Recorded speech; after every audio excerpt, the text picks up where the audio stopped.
வணக்கம். தலைப்புச் செய்திகள். மக்களவை தேர்தலில் படுதோல்வி அடைந்தும் முதல்வர் ரங்கசாமி மற்றும் அமைச்சர்கள் திருந்தவில்லை என முன்னாள் முதல்வர் நாராயணசாமி விமர்சித்துள்ளார்.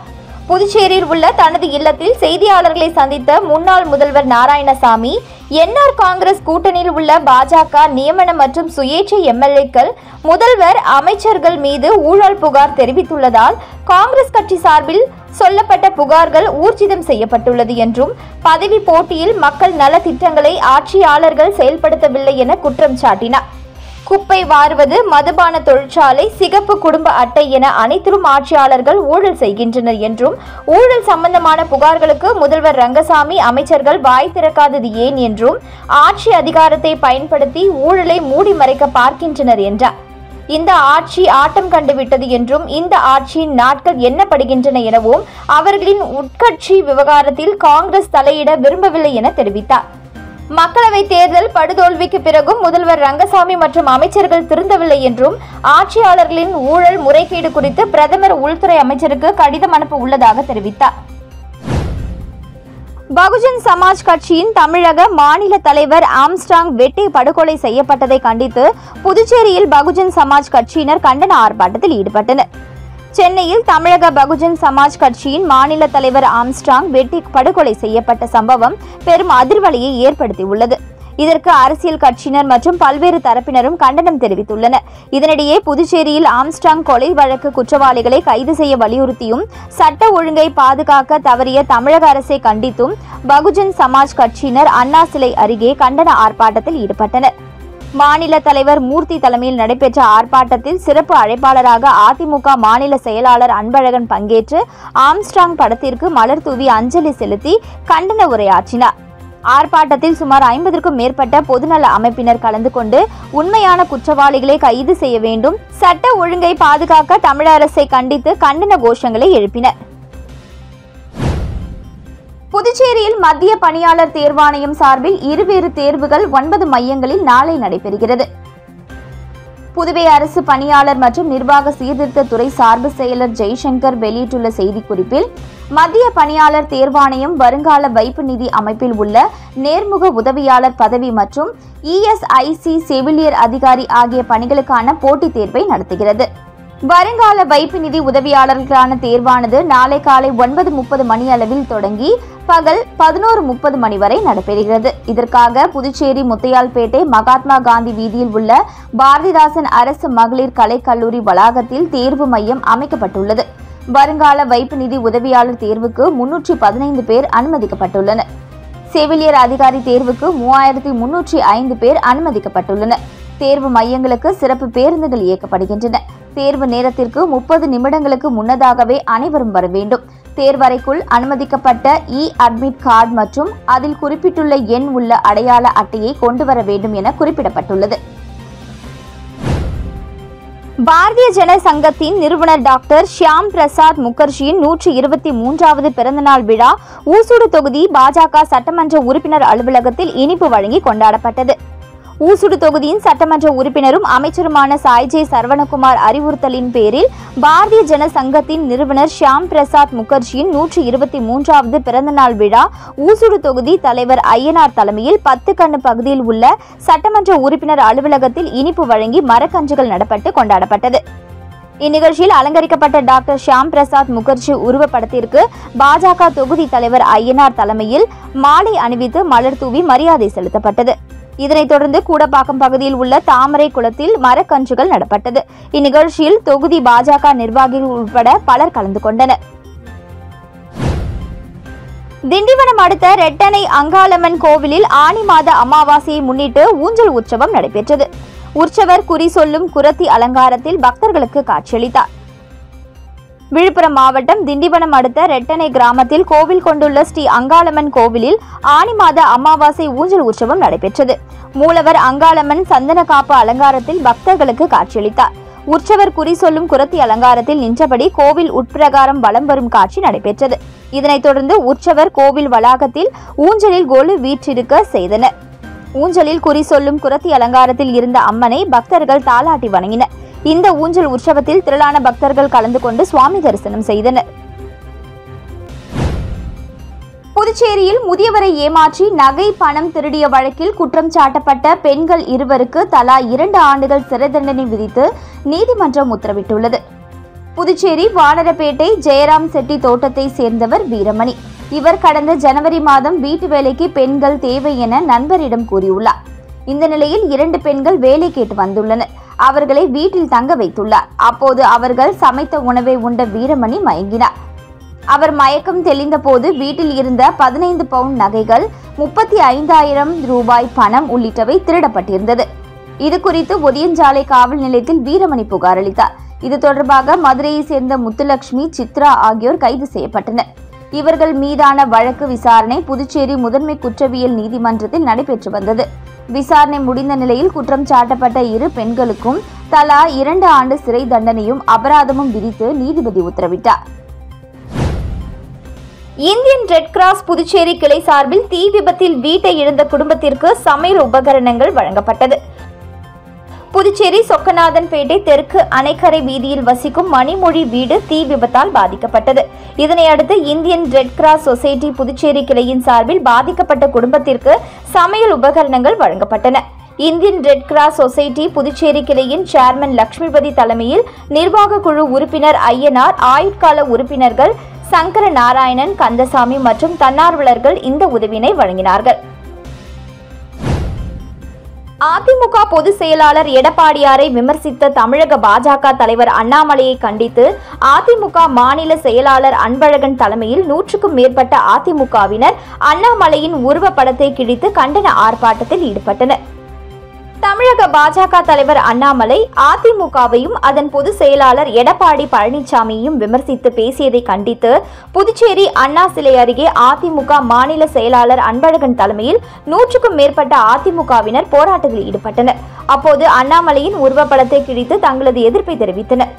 இதனைத் தொடர்ந்து செய்தியாளரிடம் பேசிய மாநில செயலாளர் அன்பழகன், அண்ணாமலைக்கு அதிமுகவையோ அதன் தலைவர்களையோ பற்றி விமர்சிக்க தகுதியும் அருகதையும் இல்லை என தெரிவித்தார்.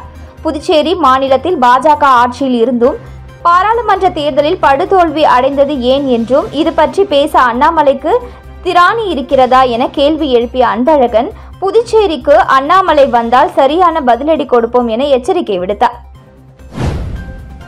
புதுச்சேரி மாநிலத்தில் பொறியியல், கலை அறிவியல் படிப்பதற்கான முதற்கட்ட கலந்தாய்வு நிறுத்தப்பட்டுள்ளது. புதுச்சேரி மாநிலத்தில் கலை அறிவியல் மற்றும் பொறியியல் படிப்பிற்கான இறுதிக்கட்ட தரவரிசை பட்டியல் வெளியிடப்பட்டு இன்று முதற்கட்ட கலந்தாய்வு மூலம் மாணவர் சேர்க்கை நடைபெறவிருந்தது. இதில் ஒரு மாணவன் தனது சாதி சான்றிதழ் இணைக்கப்படாததால் தரவரிசை பட்டியலில் இருந்து நீக்கப்பட்டதால் சென்னை உயர்நீதிமன்றத்தில் வழக்கு தொடரப்பட்டது. இதைத் தொடர்ந்து இன்று நடைபெறுவதாக இருந்த சென்டாக் மாணவர் சேர்க்கை திடீர் ரத்து செய்யப்பட்டு அறிவிப்பு வெளியாகியுள்ளது. புதுச்சேரி இரட்டை கொலை வழக்கில் சம்பந்தப்பட்ட 30 பேர் விடுதலை செய்து புதுச்சேரி நீதிமன்றம் பரபரப்பாக தீர்ப்பளித்தது.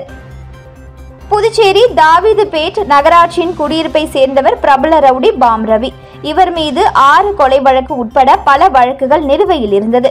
ஜாமீனில் வெளியே வந்த ரவி வானரப்பேட்டையை சேர்ந்த அந்தோனி ஸ்டீபன் என்ற நண்பருடன் 2021ஆம் ஆண்டு அக்டோபர் 24ஆம் தேதி பைக்கில் சென்று கொண்டிருந்தார். அவர்களை வானரப்பேட்டை ஆலன் வீதி, ராஜராஜன் வீதி சந்திப்பில் வழிமறித்த கும்பல் நாட்டு வெடிகுண்டு வீசியது. அதில் தப்பித்த 2 பேரையும் கத்தியால் வெட்டி படுகொலை செய்தது. இந்த கொலை தொடர்பாக ரவுடி வினோத், தீன், மர்டர் மணிகண்டன், தியாகு, பிரேம், ராஜா, தேவேந்திரன், அருண், பிரவீன், ரோமாக், ஆட்டோ மணி உட்பட 31 பேர் மீது கொலை வழக்கு பதியப்பட்டது.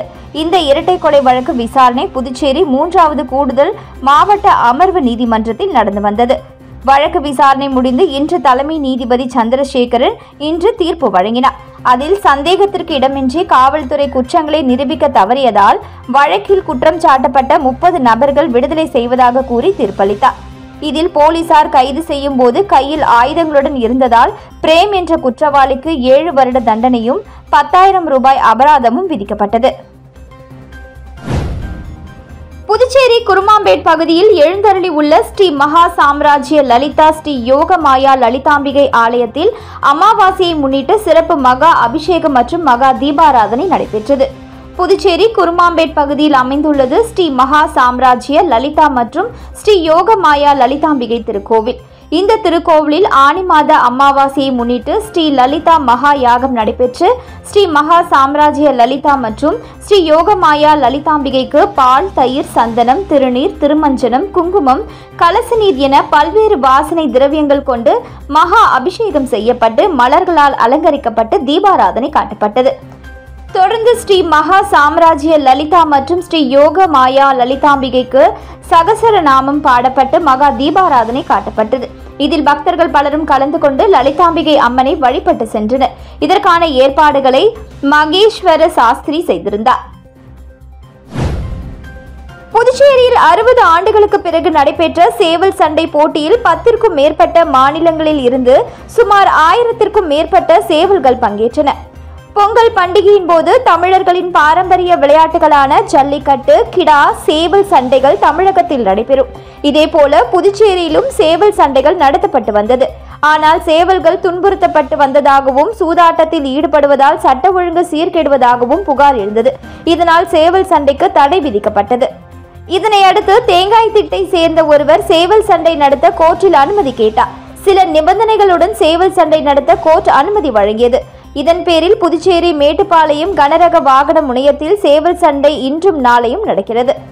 60 வருடங்களுக்கு பிறகு நடைபெறும் இந்த வெற்றுக்கால் சேவல் சண்டை விழா இன்று தொடங்கியது. இதற்காக கனரக வாகன முனையத்தில் 50க்கும் மேற்பட்ட களம் அமைக்கப்பட்டிருந்தது. இதில் புதுவை, கேரளா, கர்நாடகா, ஆந்திரா, ஒடிசா உட்பட 10க்கும் மேற்பட்ட மாநிலங்களில் இருந்து 1000க்கும் மேற்பட்ட சேவல்கள் பங்கேற்றது. இந்த சேவல்களை வளர்ப்பவர்கள் 2000க்கும் மேற்பட்டோர் வந்திருந்தனர். இதனால் புதுச்சேரியில் சேவல் சண்டை களை கட்டி நடந்தது. நாளையும் சேவல் சண்டை நடக்கிறது. போட்டியில் வெற்றி பெறுபவர்களுக்கு பரிசுகள் வழங்கப்பட உள்ளது. முதல்வர் ரங்கசாமி கட்டுப்படவில்லை என்றால் கூட்டணியில் இருந்து வெளியே வந்து விடுவோம் என பாஜக எம்எல்ஏ கல்யாண சுந்தரம் தெரிவித்துள்ளார். புதுச்சேரிக்கு திரும்பிய பின் செய்தியாளர்களை சந்தித்த பாஜக எம்எல்ஏ கல்யாண சுந்தரம், பாஜக தேசிய தலைவர் ஜே.பி. நட்டா, அமைப்பு செயலர் சந்தோஷ் ஆகியோரை சந்தித்து புதுவை அரசியல் நிலையை விளக்கினோம் என்றும், தற்போதைய கூட்டணி ஆட்சியில் உள்ள பிரச்சினை நீடித்தால் 2026ஆம் ஆண்டு சட்டப்பேரவை தேர்தலில் பாஜகவுக்கு பின்னடைவு ஏற்படும் என்பதை சுட்டிக்காட்டினோம் என தெரிவித்தார்.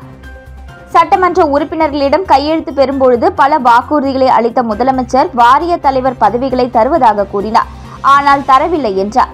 மத்திய அரசு புதுச்சேரிக்கு நிறைய நிதி வழங்க தயாராக இருக்கிறது. ஆனால் முதலமைச்சரும் அமைச்சர்களும் டெல்லி செல்வதில்லை.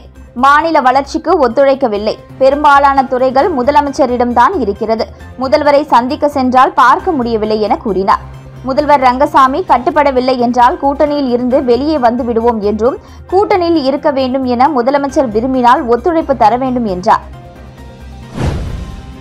புதுச்சேரி அருகே உள்ள திருச்சிற்றம்பலம் வேதபுரீஸ்வரர் நகரில் அமைந்துள்ள ஸ்ரீ லலிதா திரிபுர சுந்தரி மற்றும் மகா வராகி அம்மனுக்கு ஆனி மாத அமாவாசையை முன்னிட்டு சிறப்பு யாகம் நடைபெற்று தீபாராதனை காட்டப்பட்டது. புதுச்சேரி அருகே உள்ள திருச்சிற்றம்பலம் வேதபுரீஸ்வரர் நகரில் அமைந்துள்ள ஸ்ரீ லலிதா திரிபுர சுந்தரி மற்றும் மகா வராகி திருக்கோவில் உள்ளது. இத்திருக்கோவிலில் எழுந்தருளியுள்ள ஸ்ரீ லலிதா திரிபுர சுந்தரி மற்றும் மகா வராகி அம்மனுக்கு மாதந்தோறும் அமாவாசை பூஜை நடைபெற்று வருகிறது. இதனை ஒட்டி கோ பூஜை, பைரவர், பத்ரகாளி, வராகி, ராஜமாதங்கி, திதி நித்யா, லலிதாம்பிகை கலச ஆவாகனம் மற்றும் காய்ந்த மிளகாய், கிழங்குகள், மூலிகை திரவியங்களால் ஹோமம் நடைபெற்று பூர்ணகதி நடைபெற்றது. தொடர்ந்து யாகசாலையில் வைக்கப்பட்ட புனித நீரானது எடுத்து வரப்பட்டு ஸ்ரீ லலிதா திரிபுர சுந்தரி மற்றும் மகா வராகிக்கு அபிஷேகம் செய்யப்பட்டு தீபாராதனை காட்டப்பட்டது. இதற்கான விழா ஏற்பாடுகள் டிரஸ்ட் நிர்வாகிகள் ஸ்ரீ வித்யா உபாசகர் ஸ்ரீ சக்தி சுவாமி தலைமையில் நடைபெற்றது. இதில் பக்தர்கள் பலரும் கலந்து கொண்டு ஸ்ரீ லலிதா திரிபுர சுந்தரி மற்றும் மகா வராகி அம்மனை வழிபட்டு சென்றனர். இத்துடன் செய்திகள் நிறைவடைந்தன. வணக்கம்.